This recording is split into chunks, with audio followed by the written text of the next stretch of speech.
ദീനക്കും ഹബീബുന മുഹമ്മദുർ റസൂലുള്ളാഹി സ്വല്ലല്ലാഹു അലൈഹി വസല്ലം തങ്ങൾ പഠിപ്പിച്ചതല്ലേ, നിങ്ങൾ നിങ്ങളുടെ ദീനിനെ ആരിൽ നിന്ന് സ്വീകരിക്കുന്നെന്ന് ചിന്തിക്കണേ സ്വഹാബത്തെ.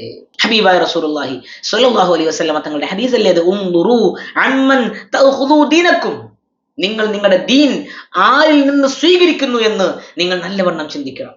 അപ്പൊ ദീൻ സ്വീകരിക്കുന്നത് ഒരാളിൽ നിന്നായിരിക്കണം സ്വീകരിക്കേണ്ടത്.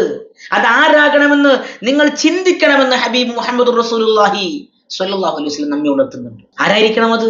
കുറെ അറിവുകൾ സമ്പാദിച്ചു വെച്ച, കളക്ട് ചെയ്തു വെച്ച ആളല്ല അവരിൽ നിന്നല്ല സ്വീകരിക്കേണ്ടത്. മറിച്ച് ദീൻ സ്വീകരിക്കേണ്ടത് ആ ദീനിനെ ഉൾക്കൊണ്ടവർ. അദൂ ഇലല്ലാഹി അലാ ബസീറത്തിൻ അന വമൻ ഇത്തബഅനി.